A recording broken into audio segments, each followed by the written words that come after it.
Climate ரொம்பவே சில்லுன்னு இருந்துச்சு. ஓகே.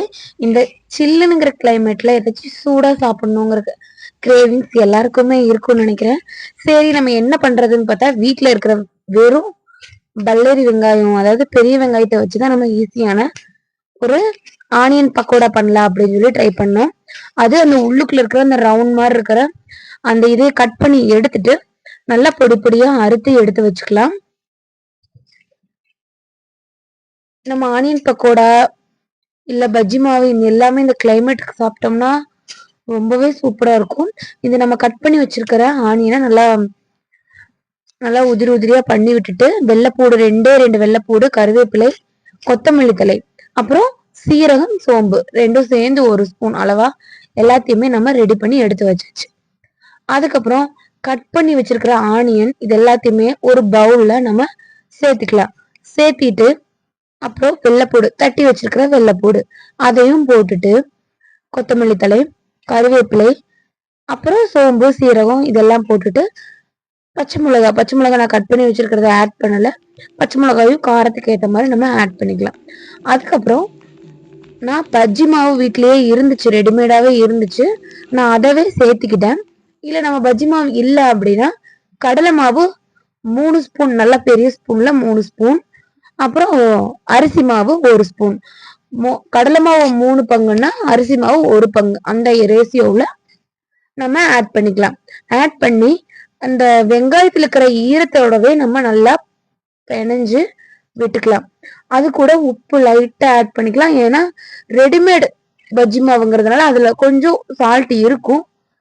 அதனால அளவா போட்டுக்கலாம். தண்ணி தேவையான அளவு தெளிச்சு விட்டு தான் நம்ம இதை பிணைஞ்சுக்கணும். தண்ணி நிறைய போனா ரொம்ப தண்ணி மாதிரி ஆயிரும், நம்மளுக்கு பஜ்ஜி ஆட்ட பக்கோடையாட்ட வராது. ஸோ தண்ணி தெளிச்சு தெளிச்சு விட்டு நல்லாவே நம்ம பிணைஞ்சு எடுத்துக்கலாம்.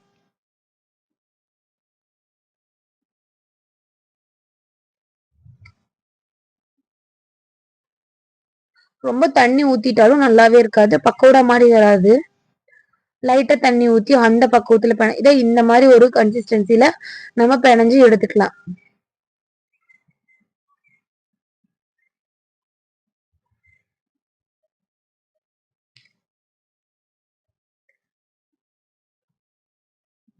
இந்த மாதிரி எடுத்துட்டு நம்ம பக்கோடா போடுறதுக்கு ரெடி பண்ணி வச்சுக்கலாம்.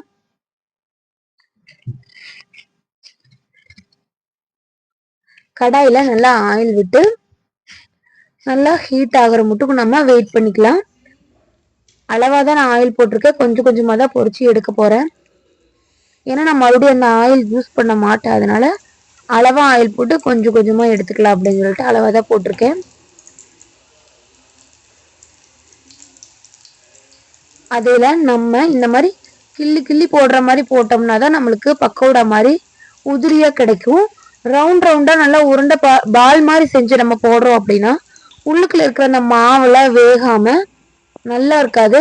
ஸோ இந்த மாதிரி பிச்சு போட்டோம்னா பக்கோடா உதிரி உதிரியா இருக்கும், நல்லா வெந்திருக்கும், சாப்பிட்றதுக்கு கிறிஸ்பியா இருக்கும். நம்மளுக்கு ஒரு ஸ்வீட்னஸோட அந்த வெங்காயத்தோட ஸ்வீட்னஸோட ரொம்பவே சூப்பரா இருக்கும். லைட்டா திருப்பி விட்டுட்டு நல்லா அது மொறு மொறுன்னு வர்ற அளவுக்கு நம்ம வேக விட்டுக்கலாம்.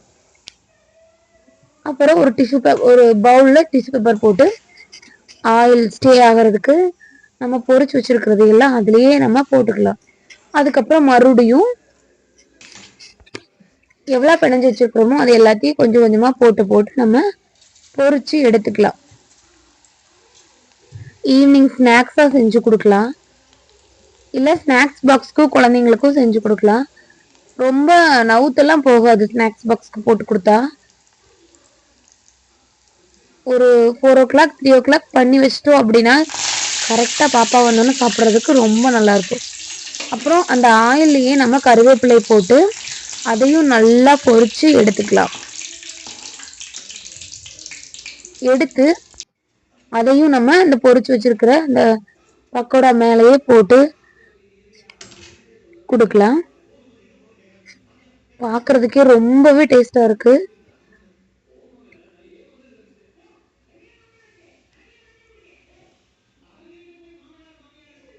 அது மேல இந்த கருவேப்பிலை பொரிச்சு போட்டதுக்கும் அதுக்கும் ரொம்ப சூப்பரா இருக்கு. இதையே நம்ம வேற பிளேட்ல போட்டு சாப்பிட்றதுக்கு டேஸ்ட் பண்றதுக்கு கொடுக்கலாம்.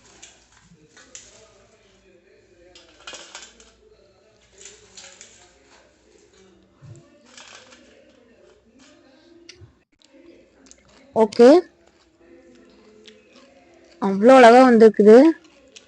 கூடவே ஒரு வெள்ளரிக்காயும் கட் பண்ணி வச்சிருந்தேன். சும்மா சாப்பிடையில அது ஒரு சாப்பிட்டா அதுவும் நல்லா தான் இருக்கும். ஓகே, இதை நம்ம டேஸ்ட் பண்ணி பார்க்கலாம் அப்படின்னு சொல்லிட்டு கொண்டு போய் கொடுக்கலாம் அப்படின்னு கொடுத்தேன்.